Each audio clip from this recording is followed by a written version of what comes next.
warahmatullahi wabarakatuh. Perkenalkan, nama saya Karisma Dea Chandra Putri dari Fakultas Ekonomi dan Bisnis, Prodi Manajemen kelas B angkatan 2021. Dan saya Yesika Rahma Anggriani dari Fakultas Ekonomi dan Bisnis, Program Studi Manajemen angkatan 2021. Pada kesempatan kali ini kami akan membahas tentang kasus perlindungan konsumen. Sebelum kami menjelaskan tentang kasus perlindungan konsumen, di sini saya akan membahas tentang apa itu yang dimaksud dengan perlindungan konsumen. Perlindungan konsumen adalah perangkat hukum yang diciptakan untuk melindungi dan terpenuhinya hak konsumen. Dapat dikatakan bahwa konsumen itu harus mendapatkan perlindungan. Wajar saja apabila mendapatkan perlindungan. Kenapa? Karena biasanya konsumen adalah pihak yang sangat lemah atau tidak mengerti tentang produk tersebut. Perlindungan konsumen mempunyai 5 asas. Yang pertama, asas manfaat. Yang kedua, asas keadilan. Yang ketiga, asas keseimbangan. Yang keempat, asas keamanan dan keselamatan konsumen. Dan yang terakhir adalah asas kepastian hukum. Selanjutnya, di sini kami akan mengangkat kasus perlindungan konsumen yang menyangkut asas keamanan dan keselamatan konsumen. Di sini kami akan menganalisis berita dari sumber News tentang kasus alat rapid test antigen bekas langgar hak konsumen denda pidana senilai 2 miliar. Penggunaan alat rapid test bekas atau daur ulang melanggar hak masyarakat Indonesia sebagai konsumen untuk mendapatkan keamanan, keselamatan dalam memanfaatkan layanan jasa rapid test antigen.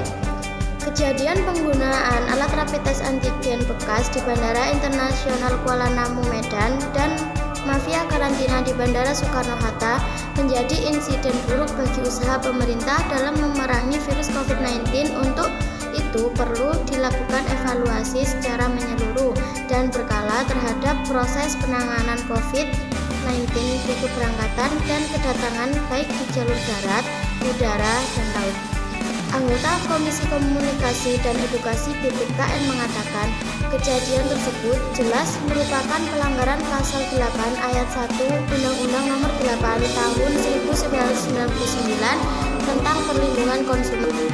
Pelaku usaha tidak memenuhi apa yang menjadi kewajibannya, yaitu untuk beritikat baik dalam pelayanan rapid test antigen yang bisa dipertanggungjawabkan bahwa layanan serta alat rapid test antigen tersebut adalah benar-benar baru, bukan bekas.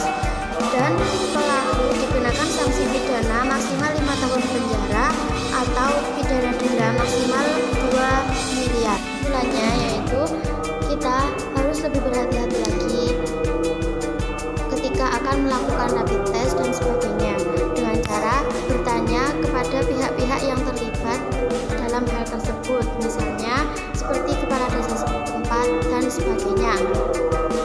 Jadi, tujuan dari perlindungan konsumen adalah meningkatkan kesadaran, kemampuan, dan kemandirian konsumen untuk melindungi diri.